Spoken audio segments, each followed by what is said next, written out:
everyone. Welcome to the Marketing Blab podcast. My name's Tom, and this is it's our first short of 2025, actually. And today I've got Kyle Walton here with me. Today, Kyle is going to be telling us about the third-party fact-checking in Meta. What you got to say about that then, Kyle? Yeah, so main thing about it at the moment, kind of the main basis of it is that they are completely ditching third-party fact-checking. So it's similar to what Elon Musk has done with X. Rather than kind of having that fact-checking system, they've now gone to a more community-driven sort of modification. Again, like I said, very similar to what X have done as well. It has stirred up debate just because there are actual concerns that it could be affecting certain things in not just in marketing, but just kind of where you get your information from. Yeah. It does mean that kind of misinformation, false information is going to get spread more easily just because nowadays there's nothing there to actually check it. Monitor it. Your kind of like harmful stories, your harmful narratives are also going to get traction much more easier. You know, there's always a rise in influencers who maybe we shouldn't be following and stuff like that, or maybe brands who we shouldn't be following as well. Who are getting traction for their misinformation or kind of, you know, your negative reasons. They're going to get traction nowadays much easier because there's nothing there in the system to remove. They pretty much now have the free reign to go for whatever they want to say.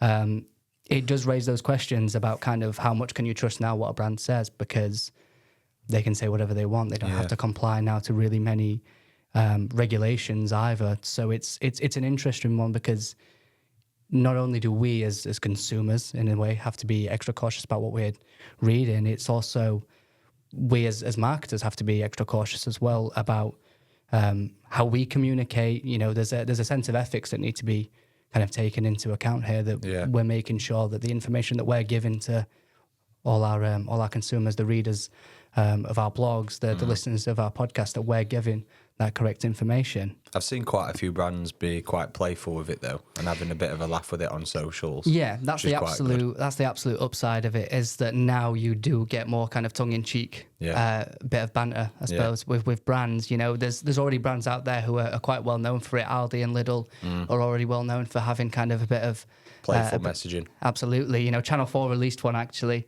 about ITV, and it says now that Meta has removed fact-checking, we can say that they're haunted and they eat mouldy cookies. So there's always that there, and it's simple things like, oh, we're the best channel on TV in the whole wide world.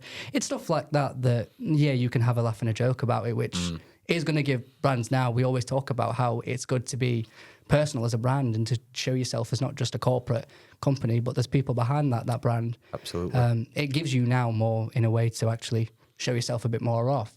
Yeah. So there are pros and cons of it. There's definitely cons in terms of that. You know, you maybe just kind of look out, make sure you're fact checking yourself nowadays, the information that you're getting. But also for us as well, we now get to have a little bit more of a laugh and a joke and a bit more of fun with marketing, because we're not really going to get into trouble for harmless jokes. Yeah. The main thing now with Meta, what I've been seeing people worried about is if it's going to have any effect in the short term, any immediate effect. It's very unlikely that the brands or the campaigns, that you're running now are going to have any damage or anything along those lines. You're still going to be seeing kind of the analytics that you're seeing at the moment. There's no going to be real effect there.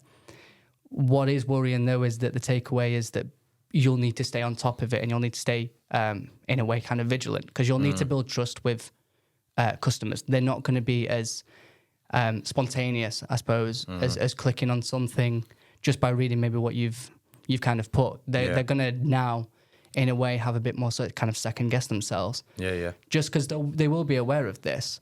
Building trust again, isn't it? Exactly. And over a longer period, and making sure that your customers are happy with what you're delivering and that your messaging is right. Yeah, that's absolutely the thing. And I think now with kind of a growing kind of idea on AI as well, is that, you know, that's also going to be worrying, because now there's no kind of fact check on about AI as well. We can just kind of copy and paste whatever it is into ChatGPT. So there's nothing really there. So that's the worrying side of it. But then you also do have, as we mentioned, your playful side. You have that kind of option there as well.